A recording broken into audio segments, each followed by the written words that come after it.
যারা মাকে শ্রদ্ধা করো না তাদের ধর্ম করবার কোনো অধিকার নেই। হচ্ছে প্রণাম কেউ কাউকে করে না, প্রণাম মানুষের মধ্যে ভগবানকে অধিষ্ঠান করে। মায়েরা কখনো ষষ্ঠাঙ্গে প্রণাম করবেন না। ভাগবত সিদ্ধান্ত দিয়েছে আপনি পুরুষ নন। এই যে সরে বসো বলেছেন, এটাও পাপ হয়েছে। কালকে যে আপনি বাহু তুলে হরি বল বলতে পারবেন তার কোনো নিশ্চয়তা নেই। একটা প্রতিবেশীর প্রতি দেশের প্রতি ঋণ। মহারাষ্ট্রের ইটকে পিঠ বলা হয়। শাস্ত্রে উল্লেখ আছে আপনার দেশের যিনি রাজা তাকে গালি দিলে আপনি আপনার মাকেই গালি দিচ্ছেন। পৃথিবীর সমস্ত পতাকা যদি একটা পতাকা হতো। আমার মাসিমা আমাকে না জেনে প্রণাম করেছে, আমি যে তার ভাগনা হই সে জানে না। প্রণাম করার পরে উঠে বলছে তোমার নাম কি? এবং এতক্ষণ পাঠ শুনলেন, জানেন না আমার কি নাম? বলছে আমি শুনেছি, তুমি বলো একবার। আমি বললাম আমার নাম চন্দন টিকাদার। তোমার বাবার নাম বলো। আমি বাবার নাম বললাম, আমার বাবার নাম রবীন্দ্রনাথ টিকাদার।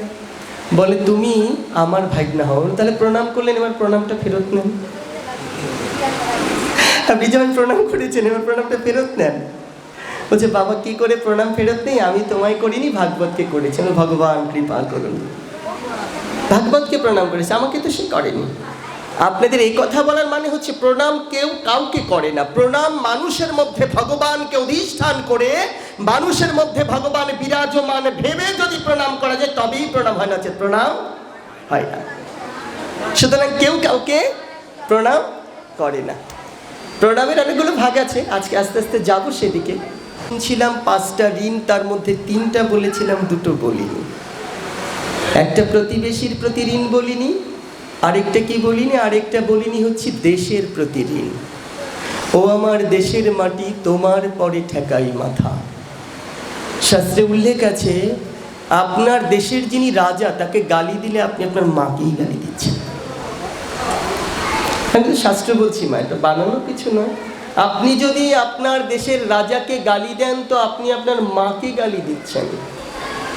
আমি একটা জায়গাতে গিয়ে বলেছিলাম পৃথিবীর সমস্ত পতাকা যদি একটা পতাকা হতো, ন্যাশনাল ফ্ল্যাগ যদি এক হয়ে যেত, সমস্ত পতাকা যদি এক হয়ে যেত, সেই সমস্ত পতাকা এক হয়ে গেলে একটা পতাকা হতো, সেই পতাকা থেকে বলা হতো মায়ের আঁচল। সমস্ত পৃথিবীর জাতীয় সঙ্গীত যদি এক হয়ে যেত তাহলে সেটা হতো শুধু মা, আর কিচ্ছু হতো না। সেটা শুধু হতো মা, যার তুলনা পৃথিবীতে কখনো কোনো কালে কোনো দিন কোনো সন্তান 1000 বছর যদি মাকে তার গায়ের চামড়া দিয়ে জুতো বানিয়ে দেয়, মায়ের এক বিন্দু দুধের ঋণ শোধ করা যাবে না কোনো দিন। সেই মাকে যারা ভালোবাসো না, যারা মাকে শ্রদ্ধা করো না, তাদের ধর্ম করবার কোনো অধিকার নেই, কোনো অধিকারই নেই, সে অধিকারই পাবে না। তার প্রমাণ শাস্ত্রের বিভিন্ন জায়গায় বিভিন্নভাবে দেওয়া হয়েছে, বিভিন্ন জায়গায় বিভিন্নভাবে শাস্ত্রে প্রমাণ আছে। মাকে ভালোবাসলেই ভগবত প্রাপ্তি হওয়া যাবে, ভগবান পাওয়া যাবে। কালকে একটু করে বলেছিলাম মধ্য মহারাষ্ট্রের ইটকে কি বলা হয়, কালকে বলেছিলাম, কিন্তু মহারাষ্ট্রের ইটকে পিঠ বলা হয়।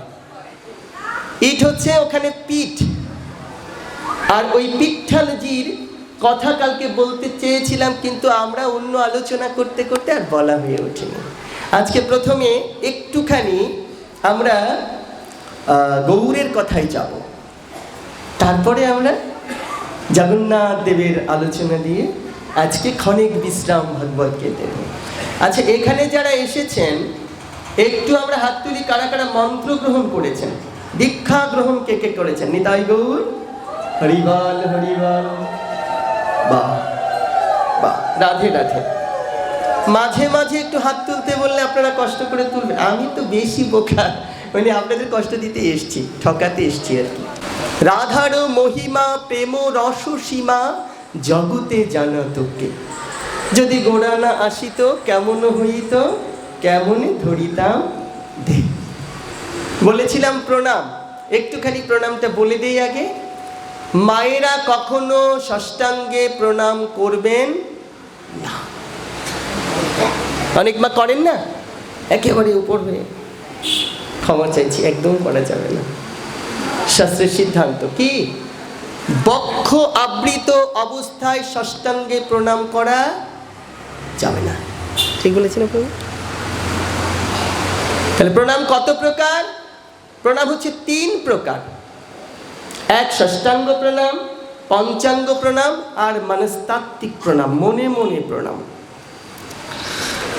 তাহলে পঞ্চাঙ্গ প্রণাম, ষষ্ঠাঙ্গ প্রণাম এবং মনস্তাত্ত্বিক প্রণাম, এটার মধ্যে ঊর্ধ্বে কোনটা?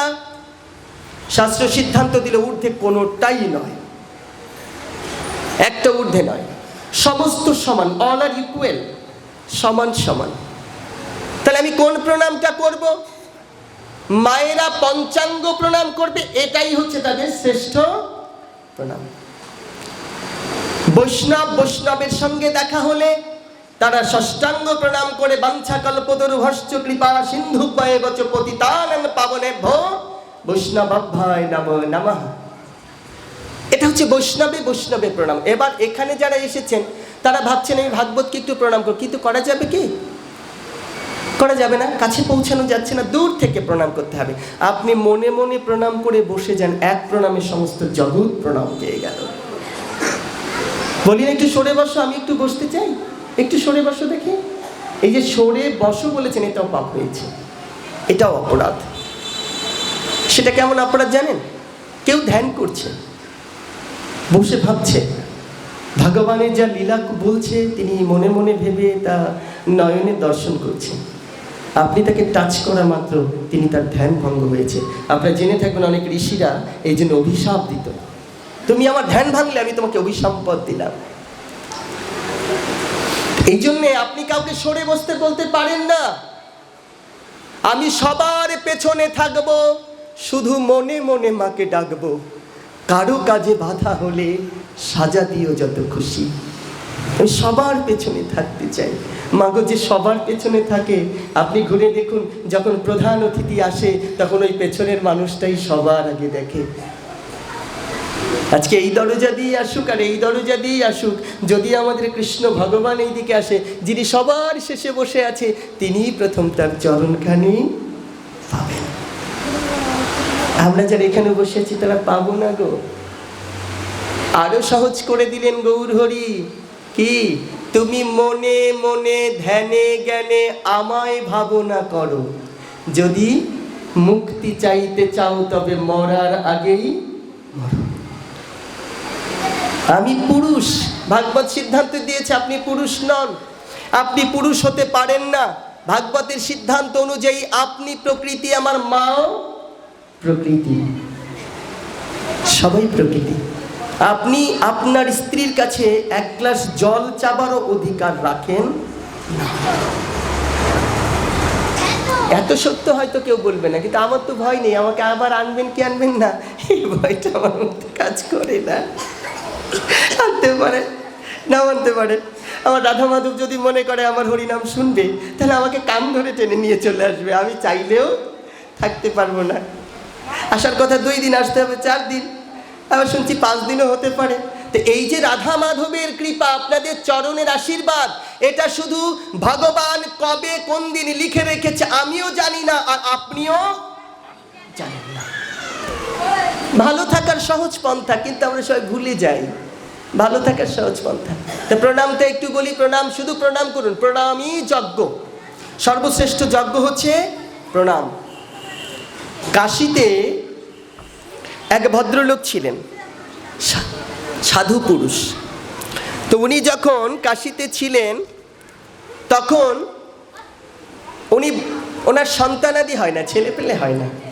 তো যার ছেলে সন্তান হয় না তাকে দেখলে মানুষ নিন্দা করে না, তাকে দেখলে নিন্দা করে, আর ছেলে হয় না, বাচ্চা হয় না, কেন এর মুখ দেখলাম সকালবেলা, আমার বোধহয় দিন আজকে ভালো যাবে না, মনে হয় না? এটা একটা দুঃখ কিনা? যার বাচ্চা হয় না, যে মায়ের বাচ্চা হয় না, এরকম অনেক মা কেঁদে কেঁদে বলেন, বাবা একটু আশীর্বাদ দিন, আমার যেন একটা ছেলে বাচ্চা হয় বা মেয়ে বাচ্চা হয়। আর কিছু না হলে প্রথম ছেলে চায়, পরে বলে মেয়ে হয়, একদম শেষে এসে বলে যা হয় তাই হয়, একটা কিছু হলেই হয়। স্বামী রাখতে চায় না, পাড়া প্রতিবেশী নিন্দা করে যে বন্ধা নারীর মুখ দেখলে কল্যাণ হবে না, আচ্ছা মা বলুন তো, আমরা যারা এটা বলেছি জীবনে একবারও, তারা কি ভেবে দেখেছি ও কি ইচ্ছা করে বন্ধা হয়েছে? একবার ভাবুন না মা, ভাববার সময় এসেছে গো। আর কতদিন, আর কতকাল ভূতের বোঝা টেনে অকালে সংসারটা নষ্ট করে, জীবনকে ধ্বংস করে আমাদের আর কি লাভ বলুন দেখি? একবার ভেবে দেখুন, কালকে যে আপনি বাহু তুলে হরি বল বলতে পারবেন তার কোনো নিশ্চয়তা নেই। আজকে যেজন কৃপণতা করে হাত অর্ধেক তুলছেন, তিনি যদি রাতে ঈশ্বর না করুক গোবিন্দের কাছে ফিরে যান, তার আর কোনোদিন হাতটা তোলা হবে না। আজকে যেজন অহংকারে উলুধ্বনি করছি না, মা ভেবে রাখুন, কালকে যখন গোবিন্দ আপনাকে টান দিয়ে নিয়ে চলে যাবে তার সন্তান তার কাছে, আপনি চাইলেও আর ওই নব্য বদন দিয়ে কোনোদিন উলুধ্বনি হরিধ্বনি করতে